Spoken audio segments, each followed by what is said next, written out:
Estamos apresentando Enigmas Rasgando o Verbo, com Cris de Pascoal e Kátia de Galho. Produção técnica Mauro Dom Pedro.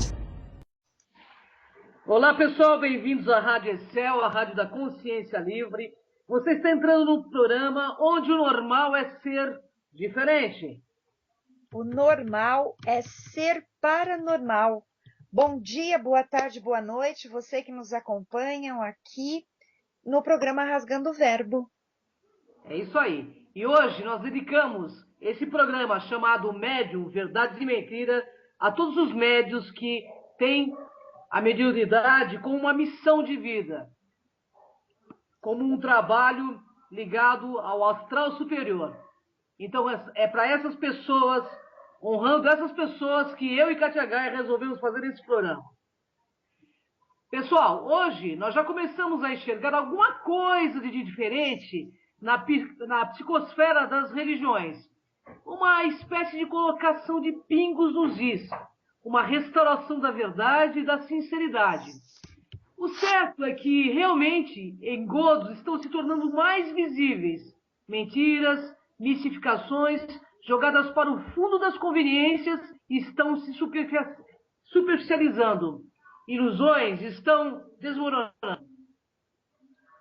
As pessoas dirão que é o propagado mundo de regeneração, que a Terra está fadada e que chegou, quem sabe, né, pessoal? Quem sabe?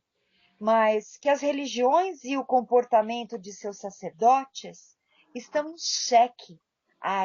Isso estão mesmo. E hoje, em determinadas religiões, parece até uma forma de vale tudo, onde nada é respeitado e talvez uma evidência de que algo precisa ser colocado em seu devido lugar, em questão de fé, sem o absurdo de, acima de tudo, inclusive do bem e do mal. Aos médiuns, alertamos o cuidado com a verdade dos seus fenômenos. Hoje, eles precisam ser comprovados de forma científica também, não apenas o blá blá blá furado. Vemos pessoas anunciando curas que nunca ocorrendo, usando formas de mistificação, consolando erros ao invés de esclarecê-los. Pastores tirando dos seus seguidores carros, motos, imóveis, dinheiros com suas hipnoses coletivas. É preciso que vivenciemos qualquer que seja o fato e devemos estar cientes de como corre o processo.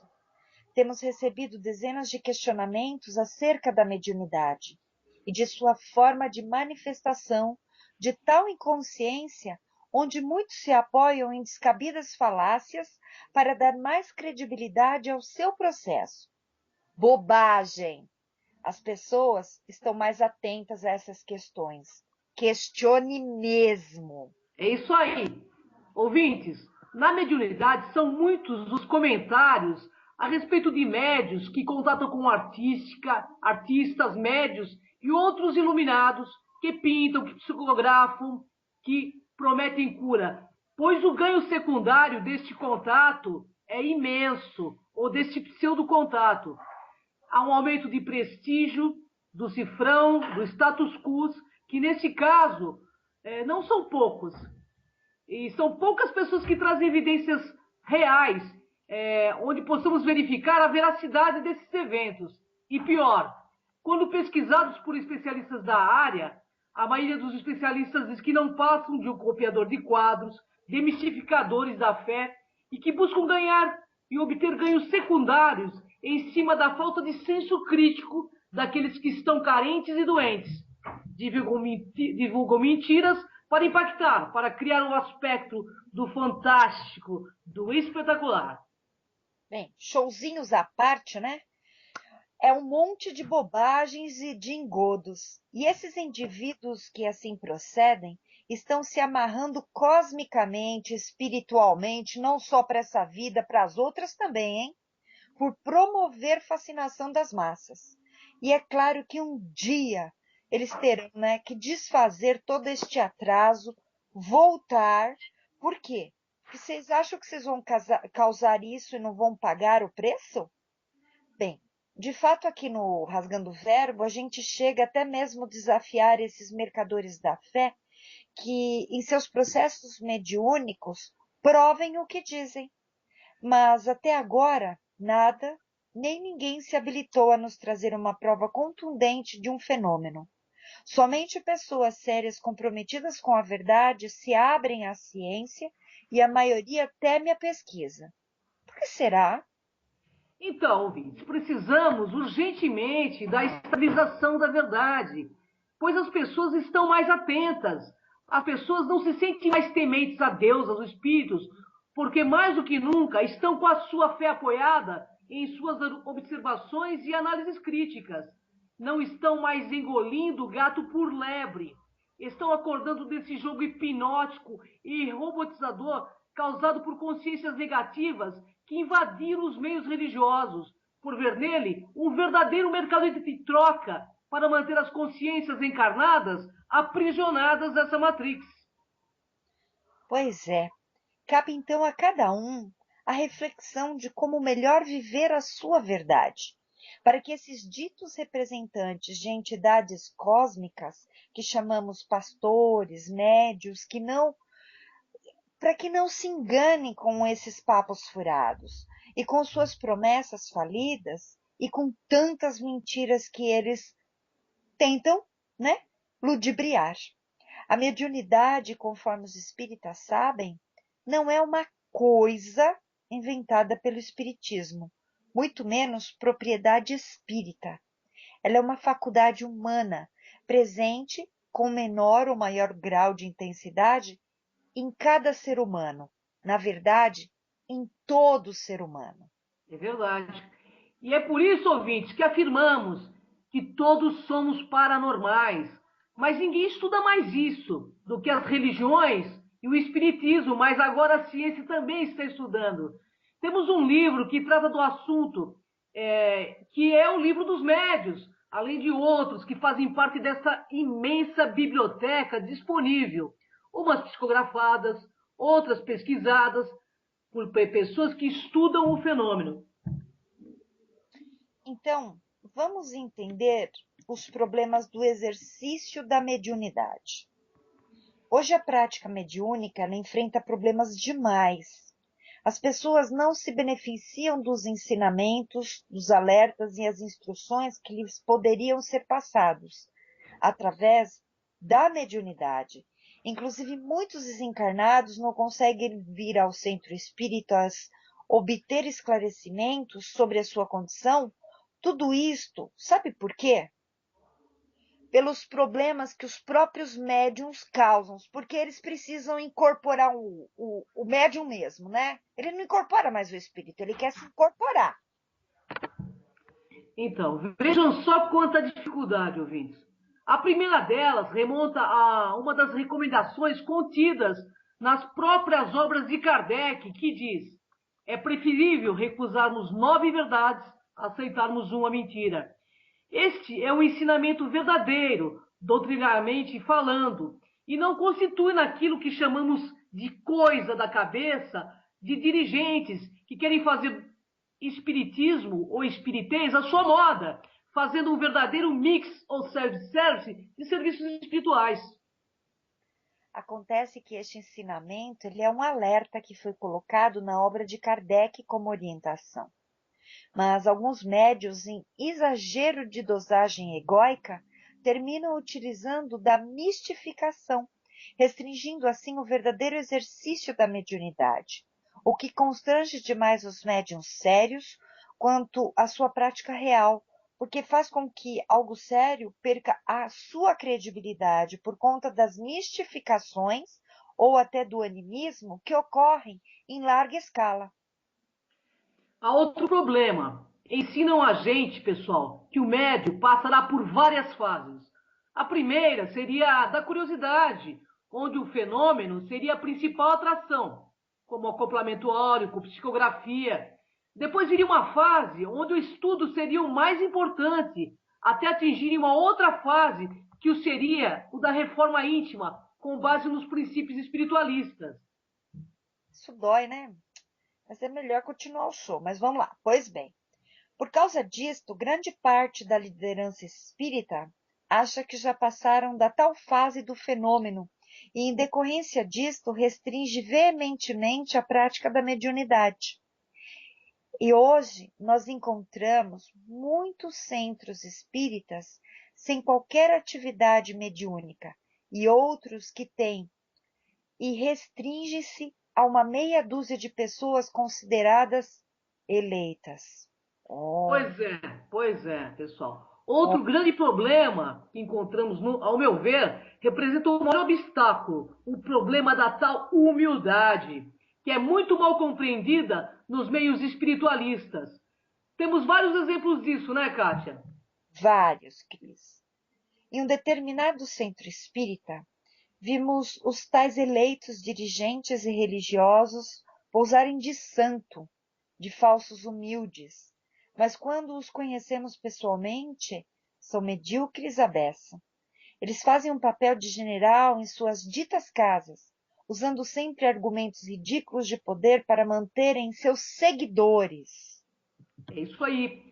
E claro que isso não é uma regra geral. Tem gente séria honrando seu compromisso com a espiritualidade, sim. Mas, de fato, vimos vários médios como este comportamento bem mediano e imaturo, falando muito bem de Deus, de bondade, mas vivendo como o diabo gosta.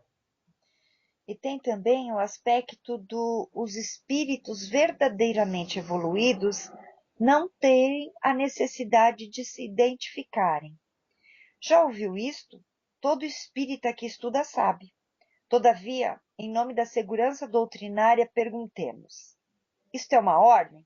É uma lei imutável? É uma determinação divina? Pois é, mas o contrário também, pessoal, é verdadeiro. Vimos o contrário, vimos o nome de Jesus Cristo, Arcanjo Miguel, Astar Sharon e outros sendo usados como argumento de poder por dirigentes espiritualistas com mensagens tão egóicas que ridicularizariam até as lesmas, caso elas fossem pensantes. Eu fico pensando por que isto, né? Porque realmente os espíritos que estão preocupados em ver a humanidade crescer e evoluir, eles não estão preocupados com rótulos e títulos, né, Cris? Claro que não, né? E o plano astral superior não está aqui para fazer circo, né? Não, de forma alguma. A questão é, se for um espírito desses que foi ilustre na Terra, o médium ou a direção da casa vai ficar vaidoso, só porque o centro foi visitado por ele. Se é que uma celebridade deste porte viria até nós, né? A questão é, será que é ele mesmo? Creio que está na hora de repensarmos esta questão. Pois é, ouvintes. Todos nós sabemos, de fato, existem espiriteiros que andam dizendo que recebem espíritos de celebridades da Terra, doutores famosos, só de gente de alta estirpe cósmica. Só por causa desses exageros, generaliza-se tudo e ninguém pode, ao menos, afirmar pela evidência, pela pesquisa, pela coerência, se está registrando a presença de um desses seres na casa. Ainda mais receber uma mensagem de um deles. É ou não é um exagero? E isso temos de engolir. Pior, os que ainda estão sonolentos na roda evolutiva e literalmente roda nesta existência, porque caem nesta arapuca, dedicando anos a fio, fornecendo energia a um assediador de alto nível que trabalha em prol do governo oculto. Pois é, pessoal, é tanta incoerência que, sinceramente, esperamos neste programa ajudar os médios, as pessoas que buscam o caminho dentro das religiões, não cair nesse engodo, nesse auto-engano, porque tudo tem um preço. E dentro desse jogo vil, quem mexe com o ego das pessoas para trabalharem para eles, com certeza estarão com eles além da morte física. É fato. E tem outro detalhe que causa um problemão para a mediunidade. Hoje, no movimento espiritualista, tem espíritas considerados de primeira linha que se acham autoridade e recebem alienígenas, até seres cósmicos, mestres ascensionados, mestres diferenciados, e afirmam ainda em palestras públicas que curam doenças de vários tipos, viu? Autoimune, doenças graves, claro, porque gripezinha ninguém cura, né? Tem que curar coisa difícil. Sem nunca provar a ciência em nenhuma dessas causas, nem nessas curas, e muito menos os seus laudos científicos. E esses são apoiados, inclusive, por personalidades da teologia. E sabe por quê, pessoal? Porque ilusão vem de revista, vem de brinco, vem de bijuteria, vem de entrada para congressos. E isso tudo para vocês, ouvintes, plainarem em um universo de gente alienada e se manter exatamente igual. Mas, meu Deus, será que vocês não conseguem ver o eco disso dentro de vocês? Será que não está na hora de despertar conscientemente? É tão difícil ver bom senso nessas coisas, ou nenhum senso. Sabe, vá lá dentro de você, faça esse questionamento, não é possível, né? Virou uma febre de ETs das profundezas do universo vir atender, né? Eles atendem, mandam raiozinho, sei lá eu como eles chegam, né? E eles vêm em centro espíritas, em reuniões, em divãs. Não que não seja possível, deve existir, é que ainda não me apresentaram as pessoas. Mas com que finalidade? Se são de outra galáxia e possuem tanta tecnologia, o que eles fariam dentro das religiões? Não é estranho? Digo isso porque religião é uma forma de controle de massas. E as pessoas estão Pessoal. desesperadas, né, Cris? É muito incoerente, né? Mas o mais interessante é quando perguntado a eles algo científico, tipo assim, qual o quadrante que fica o seu planeta? Eles nem sabem responder onde é seu planeta de origem e onde fica, muito menos a distância ou o quadrante. Fala sério, pessoal, não sabendo sequer a distância e o tempo que demora para chegar aqui. Fala sério, isso aqui é gostar de engodo, viu? É. Simplesmente, eles desconversam com outros papos furados. Não provam nada a ciência. Porque não pode, né? Ou porque não são os seres. Quem faz, mostra. Essa é a verdade. Temos aí João de Deus, que faz operações mediúnicas e que está aberto à ciência. Por que os outros não fazem o mesmo? Não estamos aqui para dizer que o fenômeno não existe, mas sim para dizer que tudo isso é muito nebuloso dentro dele. Por quê? A quem interessa esses engodos extrafisicamente? A quem interessa, Katia Gaia? A megas A quem? assediadores, né? Que querem manter a Matrix, com certeza. O que vemos, na realidade, é um mundo de gente em auto-enganos, enganando muitos e sendo enganados. Em nome de quem, afinal? Precisamos sim, em algum momento, sermos consolados para aliviar nossa dor, mas em seguida sermos esclarecidos para podermos lidar com ela e sairmos da zona de conforto e criarmos resiliência para saber lidar com as adversidades. E para isso, há que se ter coerência, pessoal, pois o real caminho de nossa evolução é obter autoconhecimento. Nós precisamos zelar pela coerência. Temos que ter cuidado, sim, analisar com critério, responsabilidade, bom senso e a seriedade de todas as manifestações mediúnicas, porque tem muito ego siderado batendo no peito que é médium, que recebe fulano, beltrano, mas é um engano deles. Por quê? Cris, muitas vezes as pessoas têm que saber que, como existem pessoas encarnadas negativas, existem também desencarnados Mas negativos. aí, Kátia, aí tá mexendo com o ego, entendeu? Claro, Eles vêem aquele monte de gente cercando, pedindo autógrafo, até por um guia. Eu já vi tanta palhaçada em centro espírita, né, sabe? E também ao contrário, vi centro espírita trabalhando e com muita seriedade. Então, eu fico me perguntando como que as pessoas não conseguem olhar para isso, sabe? Há que, verdade. ser, há que se ter bom senso, porque tem muito assediador, pessoal, se como amparador, utilizando inclusive da incoerência e do ego siderado desses ditos médios, e se nutrindo das nossas energias, e assim chipando um monte de gente em centros espíritas, em igrejas evangélicas, para manter nossa sociedade humana obnubilada, inconscientizada, apenas seguidora, consumidora, doente, buscando o quê? Um falso salvacionismo. Se é que isso é muita falta de senso crítico, né? E tem muita gente pousando feito mendigos espirituais. Por isso, aqui no Enigmas, dizemos questione, não acredite em tudo, aliás, não acredite mesmo. Tem muito lobo em pele de cordeiro, mas admitimos que o contrário também é verdadeiro. Existe gente boa, afinada, que fazem seus trabalhos belíssimos, esclarecendo muitas pessoas com senso crítico, elevando, buscando vivenciar o que fala e vive com simplicidade. É isso aí, sabe? E olha, às vezes a pessoa não é nem tão culta assim, não, sabe? Na realidade, a pessoa realmente se dedica à espiritualidade, porque espiritualidade e mediunidade, pessoal, é algo missionário, não é algo mercenário, entende? Não é uma moeda de troca. E assim, chegamos à conclusão que falar em Deus, falar bonito, fazer doações com chapéus alheios, pousando de falsos bonzinhos, é bem diferente de fazer as coisas corretas. Olha, amigos, com critério para esse campo, para que não caia em nenhuma arapuca cósmica, não seja seguidor, seja mesmo questionador.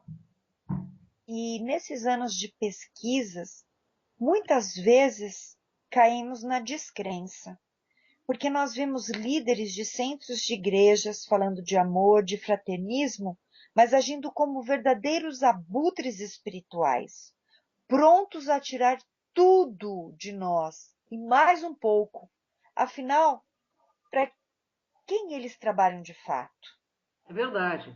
Eu vou evidenciar aqui, Kátia Gaia, que Kardec nunca quis que seu trabalho se convertesse em uma religião, pois é a ciência da alma que muitos trabalham com lucidez e coerência. E essas pessoas iluminadas seguem iluminando sim, mas tem um bando de gente que engana sim e que mente sim, e faz da decodificação e dos livros sagrados uma barbárie de engodos e mentiras. E tudo isso por ego, pelo aplauso de um exército de gente inconscientizada e por ganhos secundários. E isso inclui poder e dinheiro. É fato que existe o fenômeno de acoplamento áurico, mas o médium, quando acoplado, ele recebe informação que passa pelo seu crivo pessoal, o que significa que ele fala o que quer falar e muitas vezes fala o que não ouviu e nem sentiu. Uma pesquisa do IIPC apontou que apenas 35% do que falam quando acoplados é real. O resto é da cabeça do médium.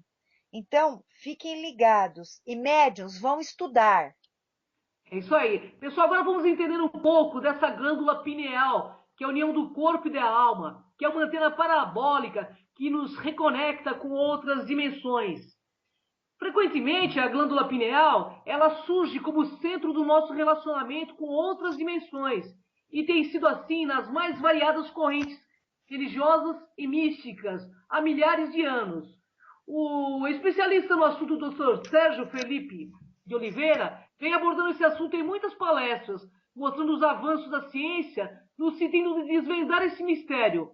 O mistério realmente não é recente. Há mais de 2000 anos, a glândula pineal ou epífise é tida como sede da alma para os praticantes de yoga. A pineal é o Aina Chakra, ou o terceiro olho, que leva ao autoconhecimento. O filósofo e matemático francês René Descartes, em carta a Mersenne de 1640, afirma que a alma existiria no cérebro, que seria uma glândula onde a alma se fixaria mais intensamente. Atualmente, as pesquisas científicas parecem ter se voltado definitivamente para o estudo mais atento desta glândula. Estaria a humanidade próxima da comprovação científica da integração entre o corpo e a alma? Haveria um órgão responsável pela interação entre o homem e o mundo espiritual? Seria a mediunidade de fato um atributo biológico e não um conceito religioso, como postulou Allan Kardec? Para responder a estas e outras perguntas, o psiquiatra e mestre em ciências pela Universidade de São Paulo, Dr. Sérgio Felipe de Oliveira, diretor clínico do Instituto Pineal-Mind e diretor-presidente da AMESP, Associação Médico Espírita de São Paulo, ele é um dos maiores pesquisadores na área de psicobiofísica da USP. Então, olha o nome dele aqui, Dr. Sérgio Felipe de Oliveira. E ele vem ganhando destaque nos meios de comunicação com as suas pesquisas acerca do papel da glândula pineal em fenômenos ligados à mediunidade. Pois é, no trabalho dele à frente da MESP, do Instituto Pineal-Mind, diz que a MESP é uma associação de utilidade pública que reúne médicos dedicados ao estudo da relação entre medicina e espiritualidade. A Pineal-Mind é a ciência, é uma clínica, um instituto de saúde mental, onde fazem as pesquisas e atende psicoses, síndromes dos cérebros vasculares, ansiedade, depressões, psicoses infantis, usos de droga e álcool. Eles têm um setor de psicologia, psicologia aplicada ao câncer, estudam também os aspectos psicossomáticos ligados à cardiologia. Agora, particularmente nas pesquisas comportamentais, estudam o estado de transe e a mediunidade, mas não a pesquisa só da glândula pineal. Ela é o que ele pesquisa do cérebro, mas ele tem interesse em muito mais pesquisa nessa área espiritualista e entender a relação entre o corpo e o espírito também. Você sabe o que é psicobiofísica? É a ciência que integra a psicologia, a física e a biologia. Na biologia, estudamos o lobo frontal, responsável pela crítica da razão. Mas o cérebro funciona eletricamente. Aí entra a física, que serve do substrato para o pensamento crítico, que é o psicológico. O seu interesse no aprofundamento do estado da pineal diz que por volta de 1979 e 1980, quando estava estudando a obra de André Luiz, psicografada por Chico Xavier, no livro Missionários da Luz, a pineal é claramente citada. E nesta mesma época, o Dr. Sérgio ele já pleiteava o curso de medicina. E no colégio, estudando filosofia, ficou impressionado com a obra de Descartes, que dizia que a alma se ligava ao corpo pela pineal. Quando entrou na faculdade, correu atrás dessas questões do espiritual, da alma e como isso se integra ao corpo. Então vamos falar um pouco e ver o que é a glândula pineal, onde ela está localizada e qual a função do organismo. Pessoal, a pineal está localizada no meio do cérebro, na altura dos olhos. Ela é um órgão cronobiológico, um relógio interno. Como ela faz isso? Captando radiações do Sol e da Lua. A pineal obedece aos chamados Zeibergers, os elementos externos que reagem às noções de tempo. Por exemplo, o Sol é um Zeiberger que influencia a pineal, regendo o ciclo de sono e de vigília. Quando essa glândula secreta o hormônio melatonina. Isso dá ao organismo a referência de horário. Existe também o Zeiberger interno, que são os genes, trazendo o perfil de ritmo regular de cada pessoa. Agora, o tempo é uma região do espaço. A dimensão espaço-tempo é a quarta dimensão. Então, a glândula pineal, que dá noção do tempo, está em contato com a quarta dimensão. Faz sentido perguntarmos, será que a partir da quarta dimensão já existe vida espiritual? Nós vivemos em 3 dimensões e nos relacionamos com a quarta através do tempo. A pineal é a única estrutura do corpo que transpõe esta dimensão, que é capaz de captar informações que estão além dessa dimensão nossa. A afirmação de Descartes, do ponto em que a alma se liga ao corpo. Tem uma lógica até na questão física, que é essa glândula que lida com outra dimensão. E isso, cientificamente, parece que é um fato. Outros animais possuem a epífise? Ela está relacionada à consciência? Todos os animais têm esta glândula. Ela os orienta nos processos migratórios, por exemplo, pois ela sintoniza o campo magnético. E nos animais, a glândula pineal tem fotorreceptores, que são iguais aos presentes na retina dos olhos, porque a origem biológica da pineal é a mesma dos olhos. É um terceiro olho, literalmente. Essa glândula, ela seria resquício de algum órgão que está se atrofiando, ou estaria ligada a uma capacidade psíquica a ser desenvolvida. O pesquisador, né, na realidade, acredita que a pineal evoluiu de um órgão fotoreceptor para um órgão neuroendócrino. A pineal não explica integralmente os fenômenos mediúnicos, como simplesmente os olhos não explicam a visão. Podemos ter olhos perfeitos, mas não ter a área cerebral que interprete aquela imagem. É como um computador. Você pode ter todos os programas em ordem, mas se a tela não funciona, você também não vê nada. A pineal, no que diz respeito à mediunidade, capta o campo eletromagnético impregnado de informações como se fosse um telefone celular. Mas tudo isso tem que ser interpretado em áreas cerebrais, como, por exemplo, o córtex frontal. Um papagaio tem a pineal, mas não vai receber um espírito, porque ele não tem uma área do cérebro que lhe permita fazer um julgamento ou consiga decodificar essas informações. A mediunidade está ligada a uma questão de senso-percepção. Vocês entenderam, pessoal? Ou seja, qualquer mensagem que o médium recebe, ele tem que ter um senso de percepção para decodificar a mensagem. Então, ela não basta a existência da glândula pineal, mas sim todo o cone que vai até o córtex frontal, que é onde você faz a crítica daquilo que absorve. A mediunidade é uma função de senso, captar e percepção. Ela faz a crítica do que está acontecendo. Então, a mediunidade é uma função humana. A pineal converte ondas eletromagnéticas em estímulos neuroquímicos? Isto é comprovado cientificamente? Sim, é comprovado. E quem provou isto foram os cientistas Vourati e Sem, que têm artigos publicados na revista científica Nature, de 1988. Pois é, ouvintes. A parapsicologia diz que esses campos eletromagnéticos podem afetar a mente humana. O Dr. Michel Persanger, da Laurentian University de Canadá, fez experiência com um capacete que emite ondas eletromagnéticas nos lóbulos temporais. As pessoas submetidas a essas experiências teriam tido visões e sentiram presenças espirituais. O Dr. Persinger atribui esses fenômenos à influência dessas ondas eletromagnéticas. E o que teria ele a dizer sobre isso? Vamos ver o que ele diria sobre isso. Ele diz o seguinte: o espiritual age pelo campo eletromagnético.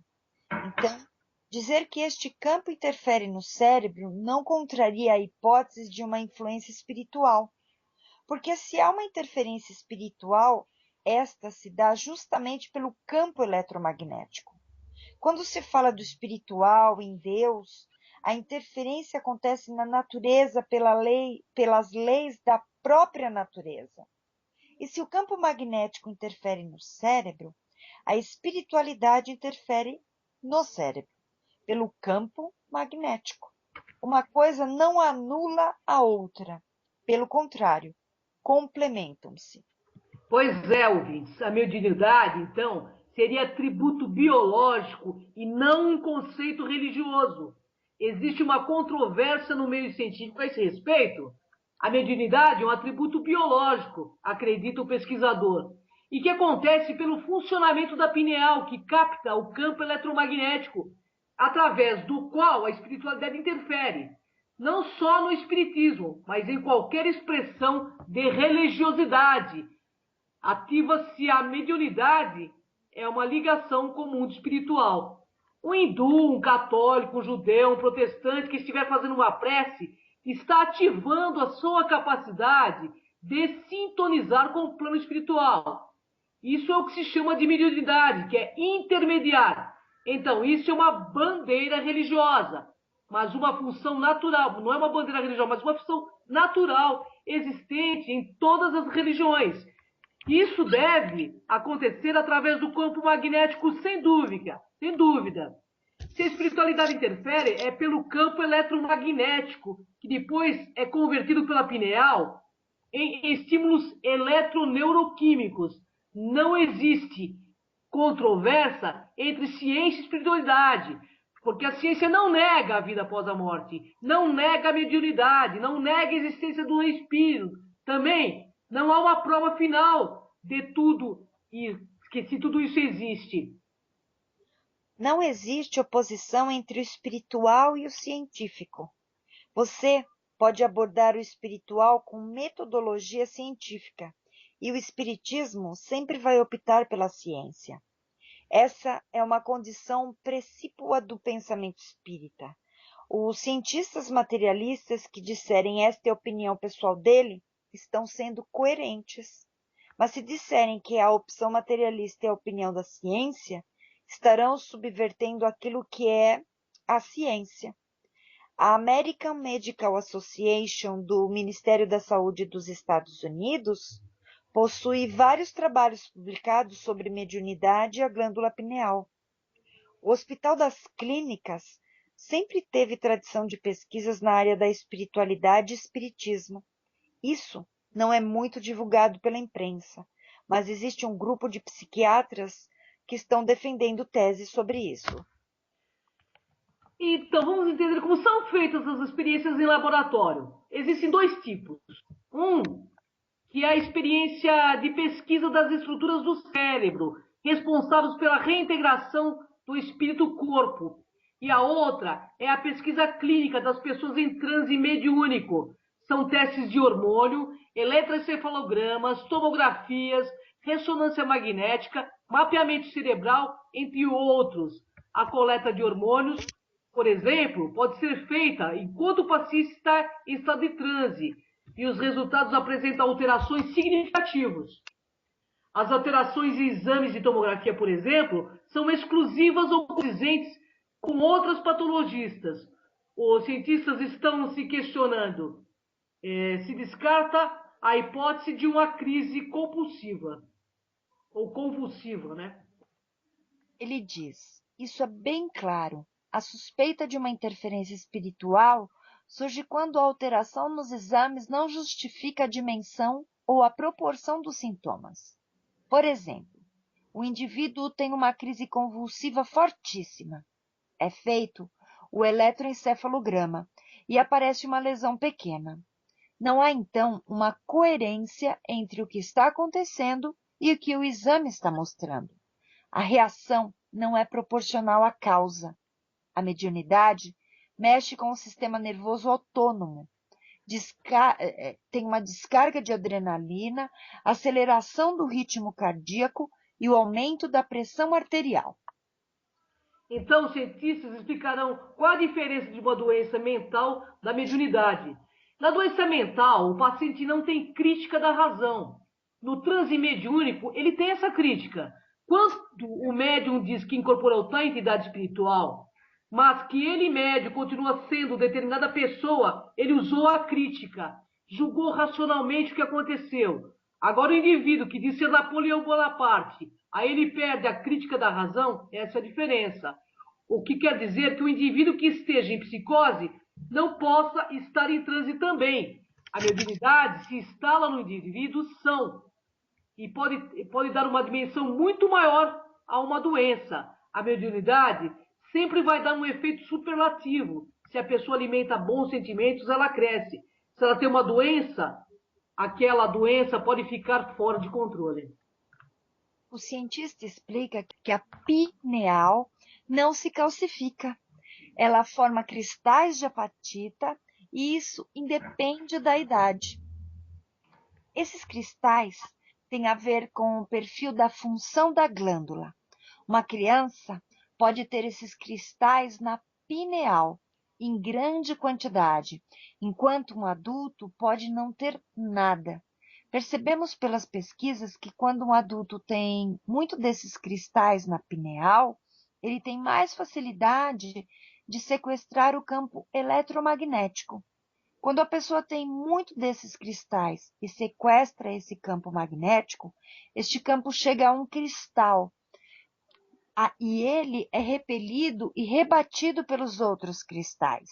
E este indivíduo, então, apresenta mais facilidade no fenômeno da incorporação. Ele incorpora o campo com as informações do universo mental de outrem. É possível visualizar esses cristais na tomografia. Observamos que quando o paciente tem muita facilidade de desdobramento, ele não apresenta esses cristais. Pois é, ouvinte, sabemos que a mediunidade da criança é diferente de um adulto. É uma mediunidade anímica, é de saída. Ela sai do corpo e entra em contato com o mundo espiritual. A pineal pode ser estimulada com a entoação de cânticos, como mantras, como pregam os místicos. A glândula está localizada em uma área cheia de líquido, diz os cientistas. Talvez o som desses mantras façam vibrar um líquido, provocando alguma reação na glândula. Os cristais também recebem influências de vibração. Deve vibrar um líquor da glândula, alterando o metabolismo. Isso seria lógica mesmo, né? Bem, os cientistas russos dizem que nosso DNA é um biocomputador. Pesquisas científicas estão explicando os fenômenos como a clarividência, a intuição, atos espontâneos de cura e autocura e outros. Quando os cientistas começaram a desvendar o mundo da genética, compreenderam a utilidade de apenas 10% do nosso DNA.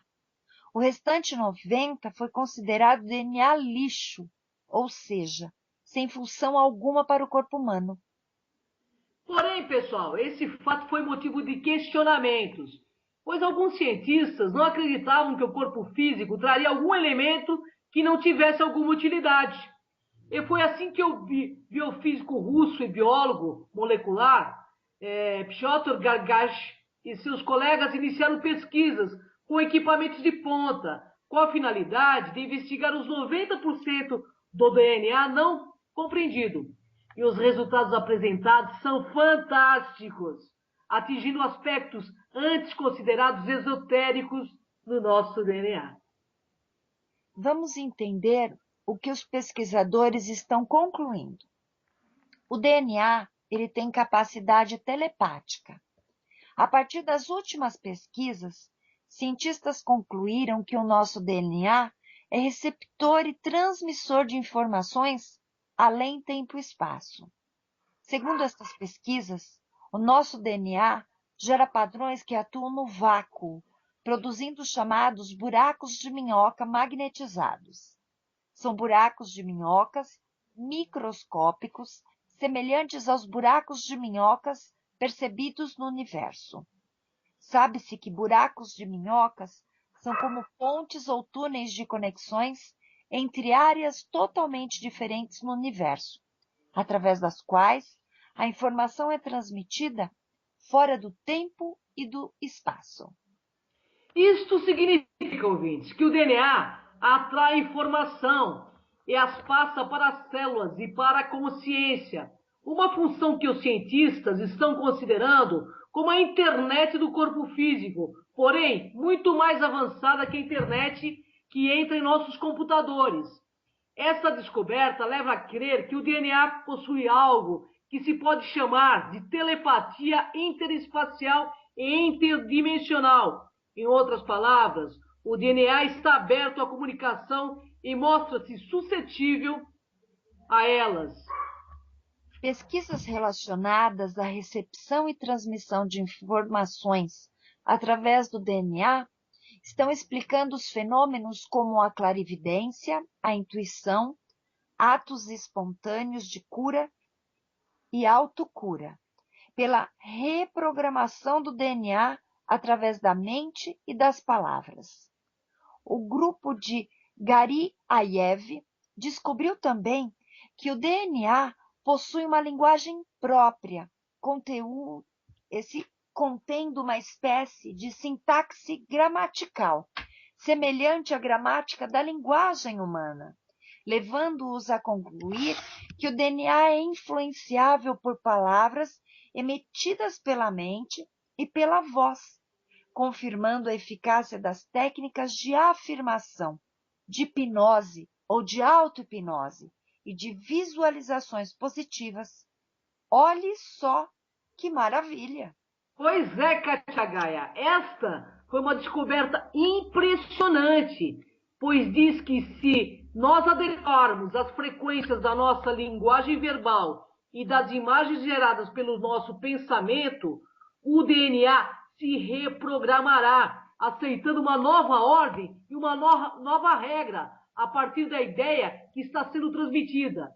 O DNA, nesse caso, pessoal, recebe a informação das palavras e das imagens do pensamento e as transmite para todas as células e moléculas do corpo, que passam a ser comandadas segundo o novo padrão emitido pelo DNA. Os cientistas russos estão sendo capazes de reprogramar o DNA em organismos vivos, usando as frequências de ressonância de DNA corretas e estão obtendo resultados bem positivos, especialmente na regeneração do DNA danificado. Utilizam para isto a luz laser codificada como a linguagem humana para transmitir informações saudáveis ao DNA. E essa técnica já está sendo aplicada em alguns hospitais universitários europeus e com sucesso em vários tipos de câncer de pele. O câncer é curado sem as cicatrizes remanescentes. Olha que legal, né, pessoal? O poder que nós temos em nossas mãos e a ciência está descortinando. Mas o interessante é que o DNA responde às interferências da luz de laser. Continuando nessa linha de pesquisa, o nosso pesquisador russo, Dr. Vladimir Poponin, colocou o DNA em um tubo e enviou feixes de luz a laser através dele. Quando o DNA foi removido do tubo, a luz a laser continuou a expirar do DNA, formando como que pequenos chakras e um novo campo magnético ao redor do mesmo, maior e mais iluminado que interior. Que interessante, hein, Kátia? Muito. E o DNA, ele mostrou-se agir como um cristal quando faz a refração da luz, concluindo que o DNA irradia a luz que recebe. Essa descoberta levou os cientistas a uma maior compreensão sobre os campos eletromagnéticos ao redor das pessoas, assim como também compreenderam que as irradiações emitidas por curadores e sensitivos acontecem segundo este mesmo padrão: receber e irradiar, aumentando e preenchendo com luz o campo eletromagnético ao redor.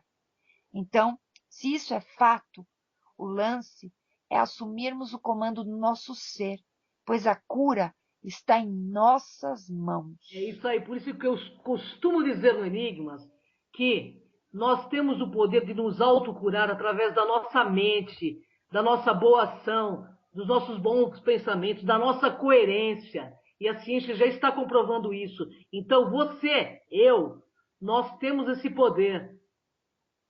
As pesquisas estão ainda em fases iniciais, pessoal. E os cientistas acreditam que ainda vão descobrir muitas outras coisas mais interessantes ainda.